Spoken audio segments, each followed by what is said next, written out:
힘들어도 감사로 해결하고 감사로 해석하는 우리가 다 될 수 있기를 바랍니다.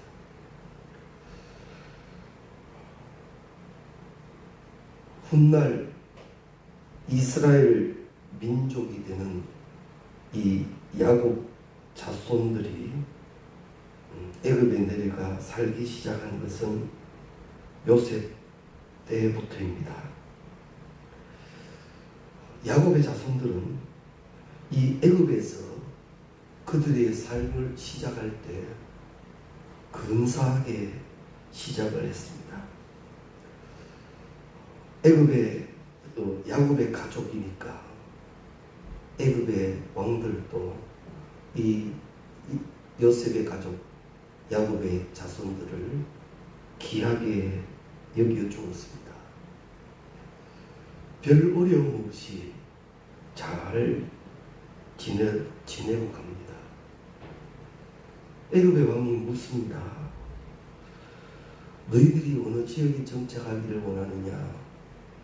그때 고센 지역을 달라고 이야기를 하지요.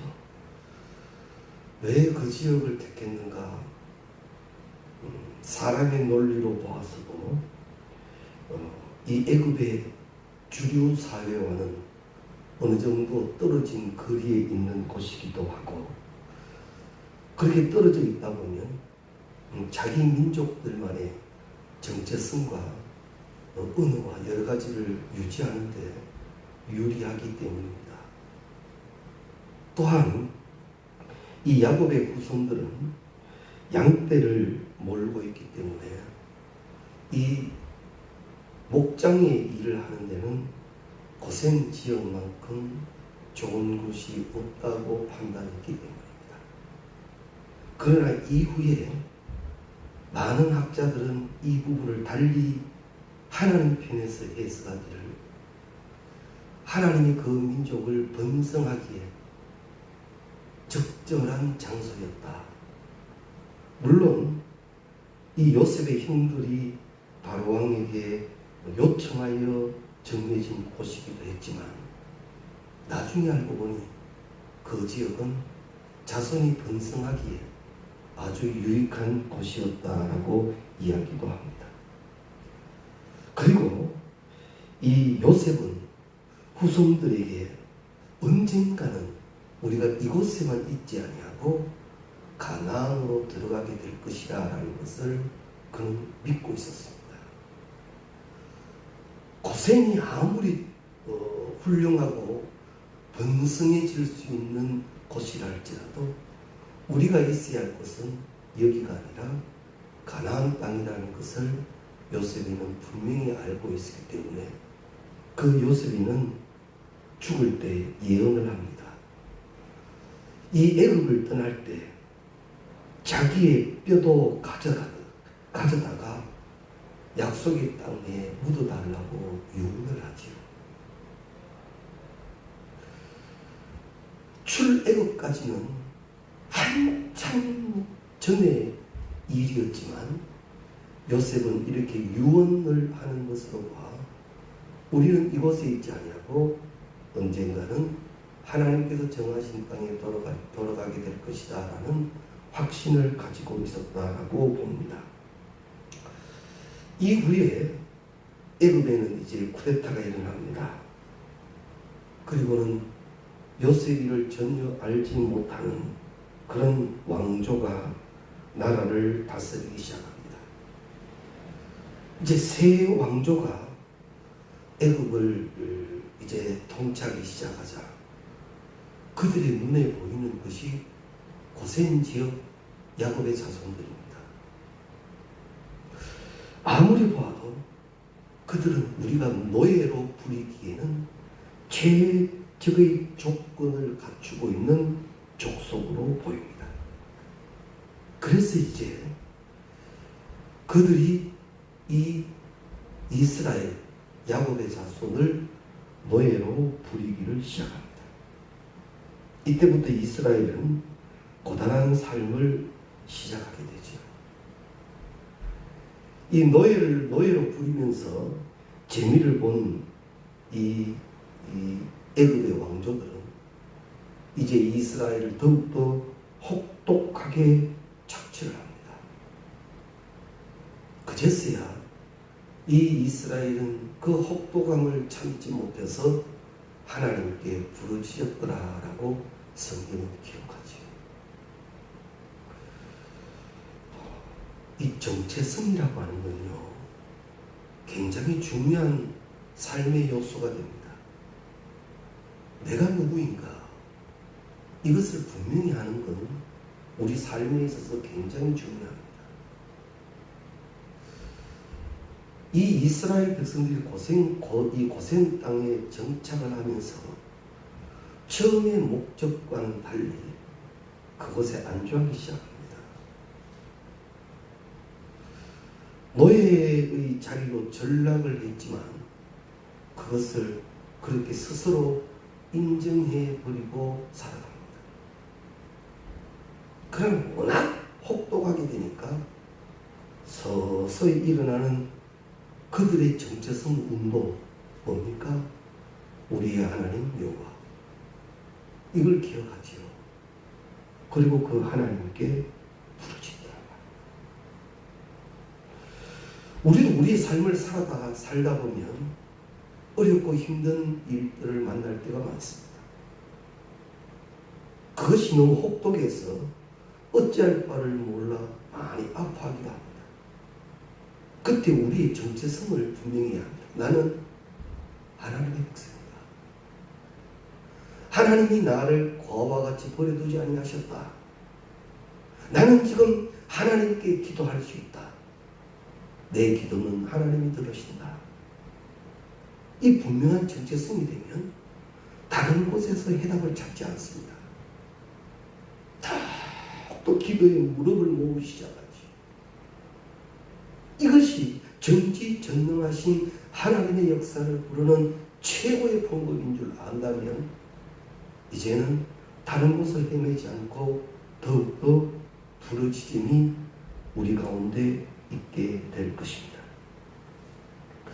그런데 하나님은 그 부르짖음을 들으셨다라고 성경은 기록합니다. 그리고는 하나님께서 준비하신 사람 모세에게 하나님이 찾아가시지. 미디안 광야에. 평상시처럼 그저 광야에서 이 양을 치던 모세에게 떨기나무 불꽃 가운데 하나님이 나타나십니다. 모세가 깜짝 놀라지. 누구십니까? 나는 스스로 있는 자다.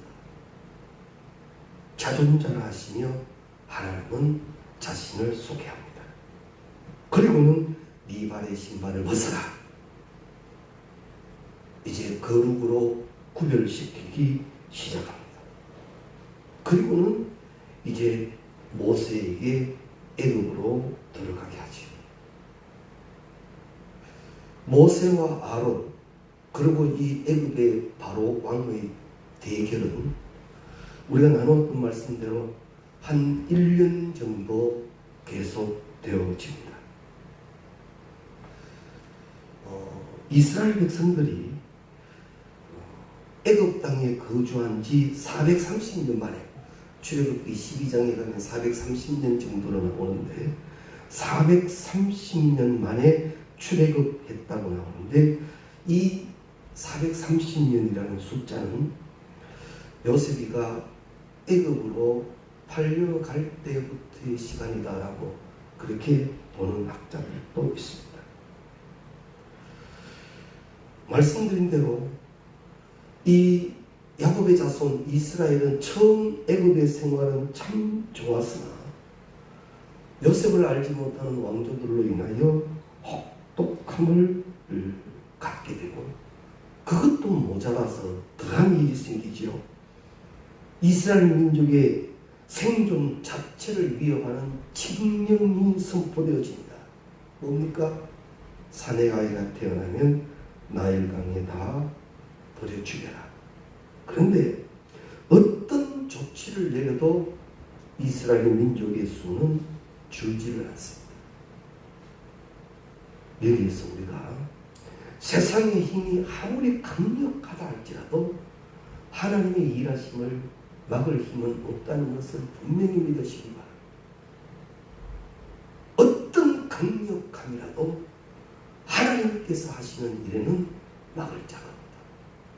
그런데 그 하나님을 움직일 수 있는 게 뭐죠? 믿음의 기도.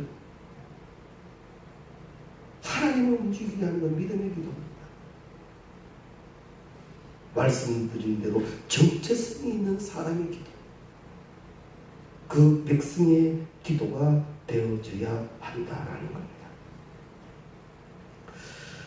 자, 분명히 하나님이 택하신 족속이고 고센 땅에 정착시키신 것도 하나님의 어떠한 계획 속에 되어진 일이라면 그 땅에서의 일이 어렵지 않아야 되는데 지금 자녀를 버려야 하는 지경까지 가게 되었다. 혹독함입니다.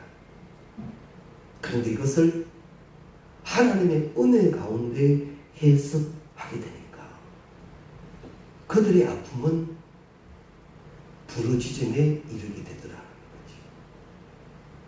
즉 신앙의 성장의 의미를 가지게 됩니다. 만일 이스라엘 백성들이 이 고센 땅에서 평안하게 잘 살기만 했다면 그들이 이런 부르짖음을 가졌을까요? 그렇지 않았을 겁니다. 그건 우리를 보면 압니다. 우리 좀 살만하고 평안하고 나름대로 여유를 가질만 하면 간절해지지 않는 건 사실이지 않습니까? 세상은 넓고 할 일은 많다고 나가보면 가진 것으로 즐길 건 많거든요.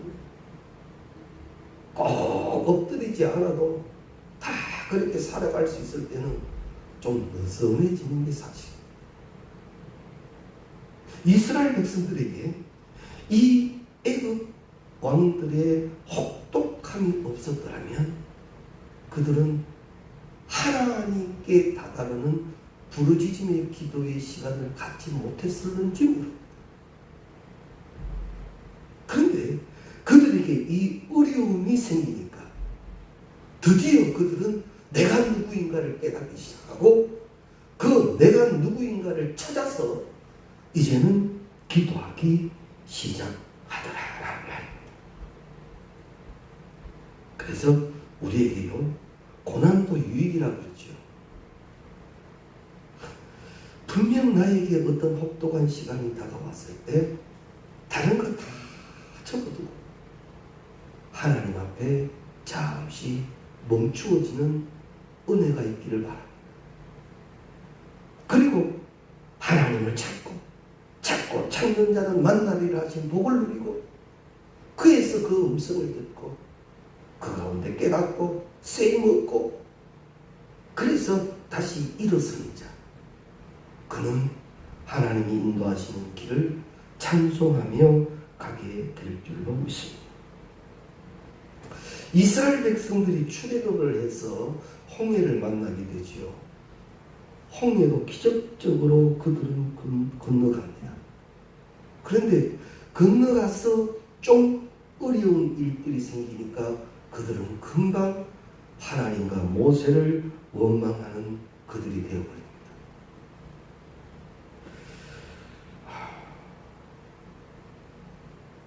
조금 평안하면요 하나님을 잘 기억 못합니다. 그래서 조금 혹독함의 은혜를 주실 때 부디 영적 지혜가 계시기를 바랍니다. 그것을 사람의 논리와 사람의 생각으로 자꾸 하면 골만 깊어져요. 우리 그리스도인은 하나님의 은혜, 범사의 감사, 이 사실 속에서 모든 것을 풀어가려고 해야 합니다. 그러지 아니하면 시험 들게 되고 몹시 힘들어져요. 하나님은 분명히 말씀하셨습니다. 나는 너희 하나님 여호와다. 너에게 말한 대로 일하는 하나님이다. 내가 하나님이 주신 말씀 붙들고 신앙생활 합니까? 하나님은 그 말씀 그대로 일하여 이루어 주실 줄로 믿습니다. 이 믿음이 우리의 믿음이 되어야만 합니다. 그러고 보면 어떤 면에서 애굽에서의 이 이스라엘 백성들의 고통과 시련은 출애굽의 큰 원동력이 되었는지도 모릅니다. 그래서 나름대로 이렇게 해석을 해봅니다. 우리를 인도하시는 가장 확실한 방법은, 하나님의 인도하시는 방법은 우리가 처한 환경을 통해서 하나님은 인도하십니다.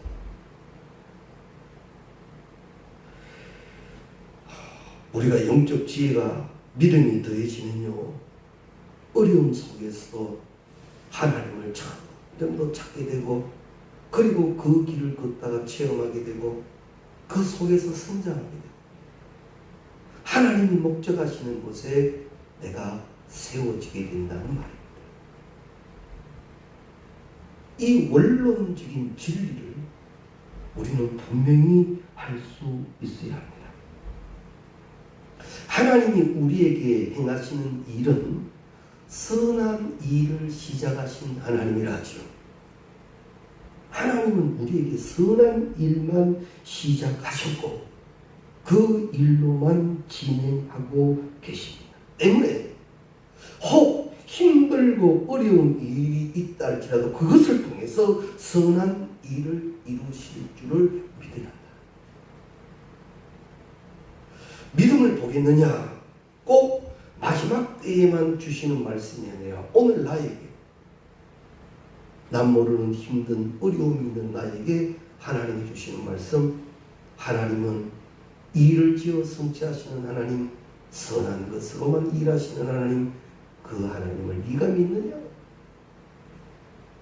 그 믿음을 찾으시오. 베드로가 예수를 바라보고 물리를 걸어갑니다. 물리를 걸을 때의 능력은 무엇입니까? 무엇이 베드로를 물리로 걷게 했습니까? 딱 하나요. 믿음이에요. 그래서 물에 빠진 베드로에게 예수님이 말씀하시기를 왜 믿음이 적었냐?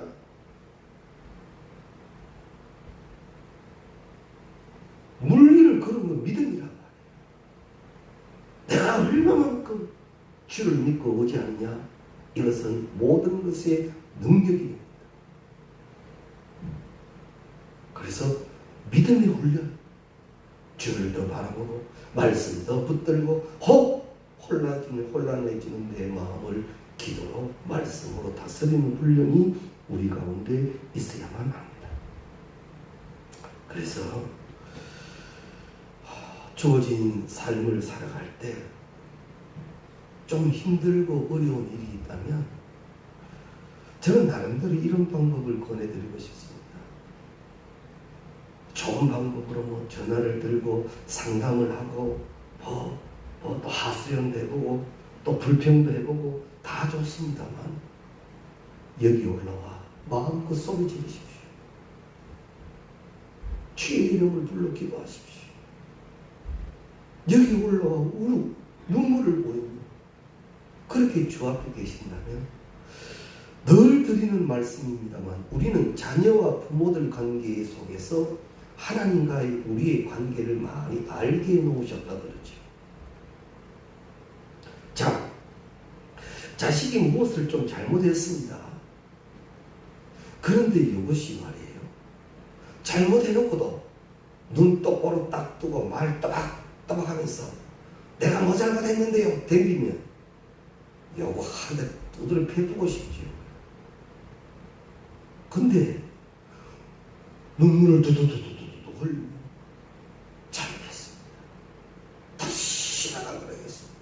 이건 분명 잘못한 겁니다 하면 부모가 어떤 마음이에요? 그래, 깨닫는 게 대단하다. 어떻게 해서라도 이 깨닫는 위로의 마음을 다시 세임 주려고 힘쓰는 게 부모 마음이지 않습니까? 다른 데 가서 얘기할 거 없어요. 하나님의 백성, 그 정체성을 가진 사람은요, 내가 하나님이 지명한 사람, 내가 하나님의 사람이니까 지켜야 하는 거지. 예레미야서를 통해 하나님은 분명히 말씀하셨습니다. 너는 내게 부르짖어라. 너는 내게 부르짖어라. 그 부르짖음의 의미는 여러 가지입니다.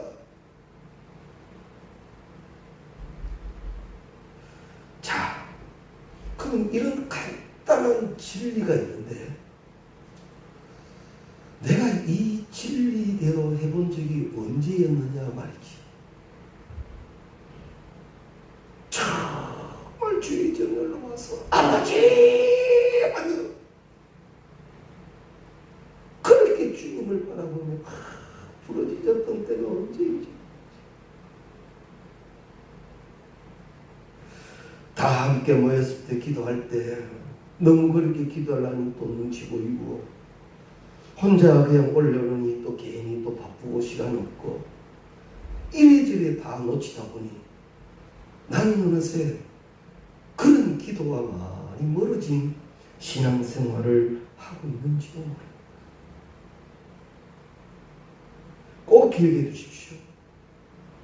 이스라엘 백성들의 혹독한 시간이 그들의 정체성을 찾게 했고 하나님께 부르짖음이 되어서 그 답을 얻었던 것처럼 나는 지금 하나님이 부르짖게 하고 계신다. 근데 우리가 좀 편한 신앙생활을 하려면 이렇게 하죠. 하나님 뜻 안에서 다 잘 되겠지 뭐.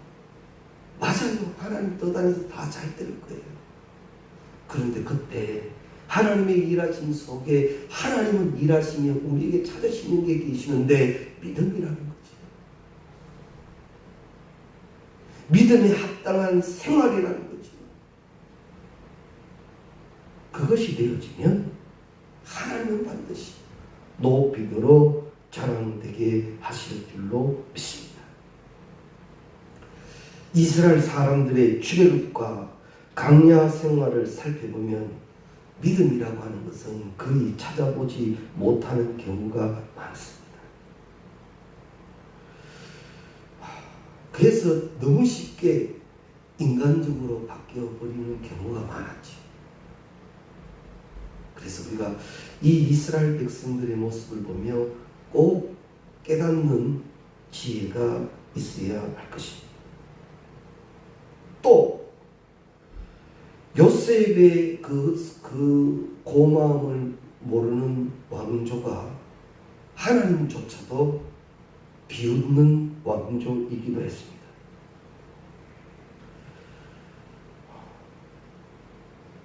이제 애굽 땅에 모세가 왔어요.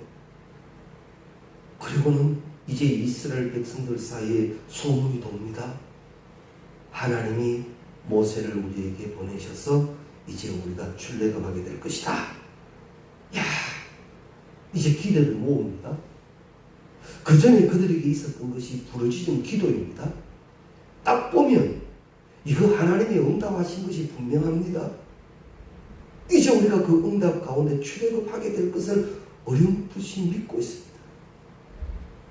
그런데 그 모세가 애굽 땅에 와서 하나님께서 하시는 첫 번째 재앙을 향하지 엄청납니다.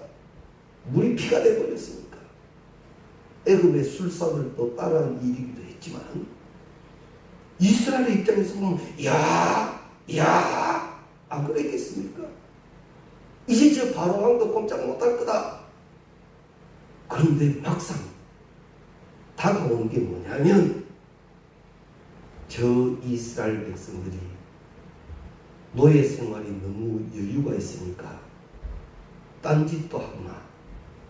그리고는 노역을 더 심하게 시켜버리지. 금방 이스라엘 백성들은 바뀌어버립니다. 그렇게 소망과 희망 가운데 부푼 꿈을 꾸다가 금방 원망하고 불평해버리는 그들이 되어버리고 맙니다. 그러나 꼭 기억하십시오.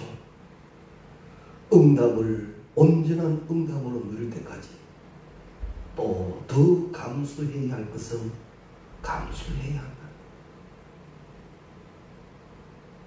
분명 하나님의 응답이 하나님의 역사하심이 계시는데도 그것을 모르는 자들은 사람의 것으로 자꾸 풀어가니 더 혹독하게 하고, 그 혹독함 속에서 결국 또 정체성이 또 흔들리고 나니까 결국 똑같이 믿음 없는 자처럼 되어져 가더라라는 말입니다.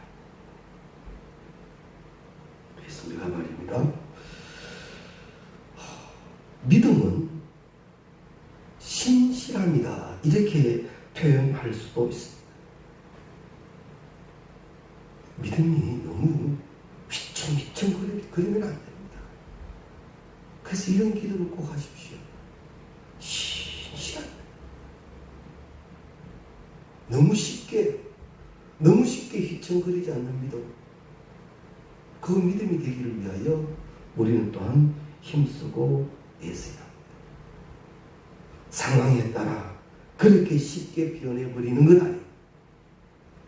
절대적으로 그 신실함입니다. 우리가 사람들 사이에도 그런 경우들이 있죠.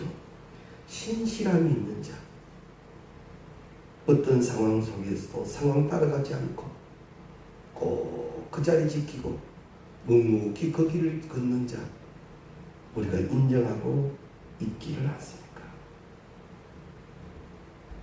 결국 이스라엘 백성들은, 이렇게 출애굽한 이스라엘 백성들은 광야에서 결국 하나님이 원하시는 자 되지 못해서 광야에서 다 죽고 맙니다. 출애굽하고도 가나안에 못 들어갑니다. 정말 하나님은 불기둥과 구름기둥으로 그들 가운데 계시면서 날마다 함께 하셨어요. 만나를 거두게 하셔서 날마다 하나님을 알게 하셨어요. 이 광야를 지내면서 하나님이 기적과 이적과 표적을 많이 주시고 때로는 재앙을 주셔서 깨닫게도 하셨어요. 그런데도 이들은 온전히 깨닫지를 못합니다. 좀 힘들고 그러면 우리를 여기까지 몰고 죽이려고 그러면, 그건 첫 번째 홍해 앞에서부터 먼저 그런 현상을 나타내지요.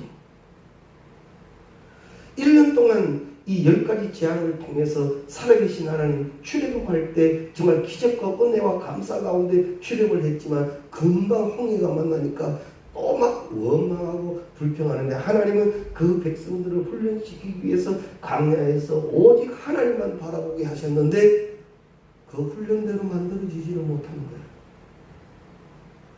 그래서 성경은 우리에게 말씀합니다. 말씀으로 쳐 복종되게 하라. 주의 말씀 가운데 빚어지고 만들어져야 할 것이 많은 우리입니다. 그래서 말씀에 귀 기울이고 말씀을 묵상하고 말씀으로 날마다 다듬어지기를 원하시라. 찔려지고 쪼개진다는 게 그겁니다. 정말 아픕니다. 자, 우리 한번 보십시오. 우리 몸에 살이 깊은 곳에 말이에요, 종기가 안 나면 그거 자를 때 반 죽습니다. 살이 얕은 곳에는 종기도 쉽게 짜이지만 살이 깊은 곳에 종기 나면 그 깊이가 큽니다.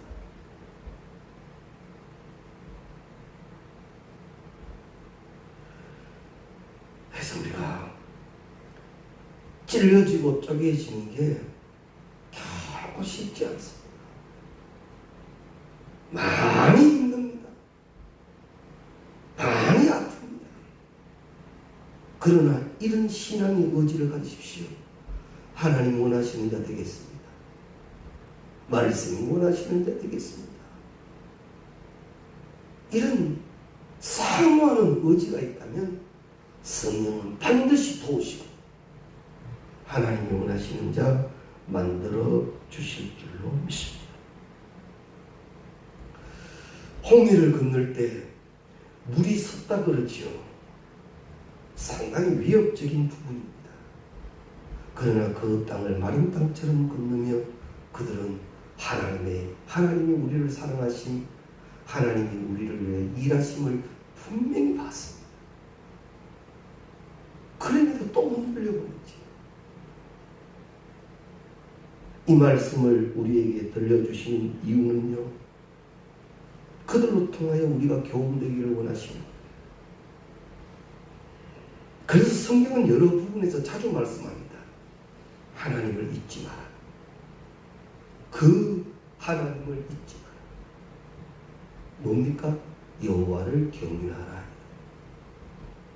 그 하나님, 정관사를 정확히 붙였습니다.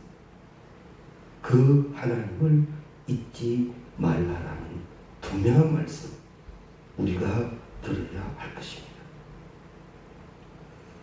자, 이스라엘 백성들이 홍해를 건너가니까 이 애굽 군대도 우리도 건너면 되는 줄 알았지만 홍해를 가르시면 이스라엘을 위함이지 애굽 군대를 위함이 아니었더란 말이지. 우리에게만 역사되는 하나님을 믿으시기 바랍니다.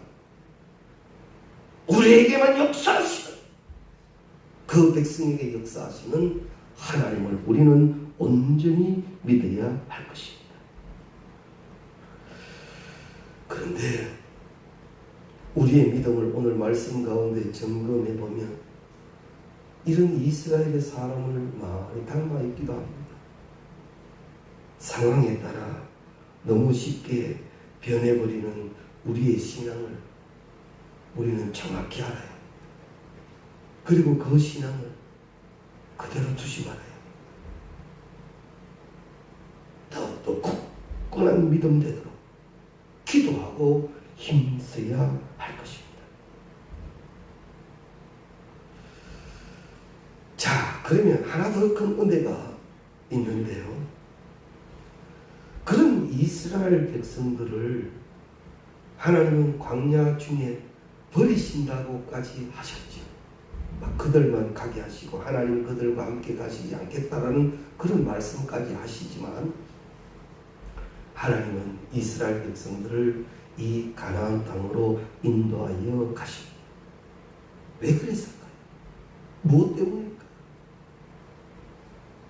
물론 택하심도 그렇습니다만 성경을 쭉 찾아 올라가면요, 아브라함이라는 인물 때문입니다. 하나님은 아브라함에게 약속하셨어요. 그때 아브라함은 믿음의 순종을 했기에 오늘 마지막으로 이 말씀도 함께 기억해 두십시오. 나의 순종은, 나의 믿음은 하나님의 축복의 강을 흐르게 한다.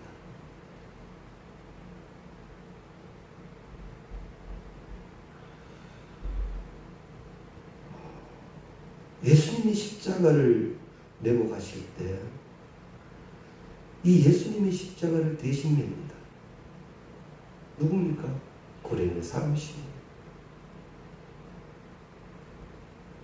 억지로라도 맨 십자가. 그의 자녀 알렉산드와 루프가 큰 축복을 받습니다. 부디 내 믿음이 주께 인정되고 약속의 말씀으로 응답되어지게 하시기를 바랍니다. 그래야면 하나님이 내게 약속하신 것 하나님이 친히 이루어 주실 줄로 믿습니다. 우리 자녀의 세대에는요, 신앙생활이 자이든 타이든 우리만큼 열심히 되지 않을는지도 모릅니다. 우리는 그래도 그나마 신앙 붙들고 갑니다. 그러나 우리의 자녀의 세대는요, 너무 쉽게 세상과 타협에 버리는지 모릅니다. 자, 코로나 사건을 보십시오.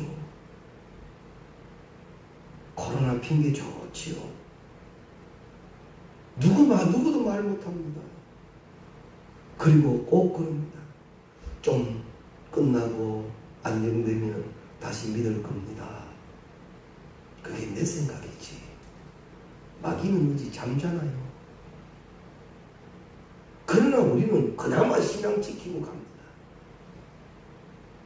우리의 자녀의 세대는 모릅니다. 그러나 그 자녀의 세대에도 믿음의 계보와 주의 역사심이 계속되게 하려면 내가 오늘 심는 것이 믿음이고 심는 것이 충성이 되어져야 할 것입니다. 때로는 그런 분명한 결단이 있음에도 불구하고 내 신앙이 몹시 힘들고 어려움을 만날 때도 있습니다. 그러나 기억해 주십시오. 그 과정 속에서도 오늘 말씀 기억하셨어요. 이것이 나를 기도하게 하셨으면 하나님 편에서 보면 오늘도 성공입니다. 이 일로 내가 더 기도하게 되었다면 하나님은 이 일을 반드시 사용하실 것이다. 이 믿음으로 신앙생활되는 우리가 꼭 되시기를 바랍니다. 제가 자주 말씀드리지요. 홍해는 지금도 갈라진다고요. 홍해는 지금도 갈라집니다. 그러나 그 갈라지는 홍해는 그 백성을 위함이지 애굽을 위함이 아닙니다. 하나님은 나를 위하여 우리를 위하여 오늘도 반드시 그 일을 행하여 주실 줄로 믿습니다. 믿음과 순종으로 신앙의 생활을 감당해 나가는 우리 되시기를 주의 이름으로 축원합니다.